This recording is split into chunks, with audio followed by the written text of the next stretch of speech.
ଯେଉଁ ସନ୍ଧ୍ୟାରେ ସହରରେ ଆଲୋକରେ ଭାସିଯାଏ ସେହି ସମୟରେ ସୁନ୍ଦରଗଡ଼ ସହରର ରାସ୍ତା ଭରିଯାଏ ବୁଲା ଗାଈ ଓ ଗୋରୁମାନଙ୍କର ଅନାଧିକୃତ ଉପସ୍ଥିତିରେ।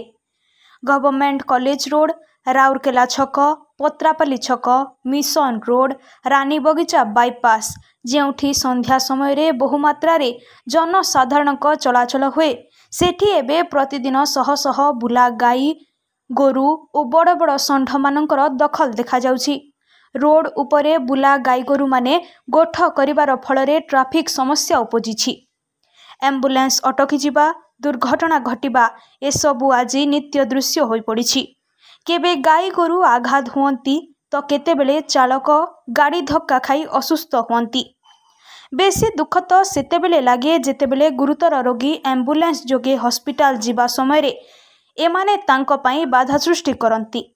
ଇଏ ଗାଈଗୋରୁ ମଧ୍ୟ ଏହି ସହରର ଅଂଶ। ତାଙ୍କ ପାଇଁ ମଧ୍ୟ ଏକ ସ୍ଥାନ, ଏକ ଗୋଶାଳା ଦରକାର।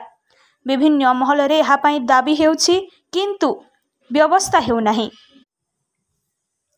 ଯଦି ଆମେ ଚାହିଁବା ତାହେଲେ ଏହି ସମସ୍ୟାର ସମାଧାନ ନିଶ୍ଚୟ ହେବ। ସହରରେ ଏକ ଗୋଶାଳାର ଉପସ୍ଥିତି ମାତ୍ର ଗାଈ ଗୋରୁମାନଙ୍କୁ ସୁରକ୍ଷା ଦେବା ନୁହେଁ, ସହରର ନାଗରିକମାନଙ୍କର ଜୀବନ ବଞ୍ଚାଇବାର ଏକ ମାଧ୍ୟମ। ଏହି ଅନୁରୋଧ ଅନ୍ୟ କାହାରି ନୁହେଁ, ଏହା ଆପଣଙ୍କ ଓ ଆମ ସମସ୍ତଙ୍କ ଭବିଷ୍ୟତ ପାଇଁ। ଆଶା ରଖୁଛୁ କି ଆଗାମୀ ଦିନରେ ସୁନ୍ଦରଗଡ଼ ସହରର ଏହି ଅସୁନ୍ଦର ଦୃଶ୍ୟ ପରିବର୍ତ୍ତିତ ହେଉ, ଯେଉଁଠି ଗାଈ ଗୋରୁ ମଧ୍ୟ ସୁରକ୍ଷିତ ଓ ମାନବ ମଧ୍ୟ ଶାନ୍ତିରେ ରହିପାରନ୍ତୁ। ଆସନ୍ତୁ ଏହି ଦାୟିତ୍ୱପୂର୍ଣ୍ଣ ନାଗରିକ ଭାବେ ଏହି ଦାବିକୁ ସାହାରା ଦେବା। Bureau report, Gangpur live.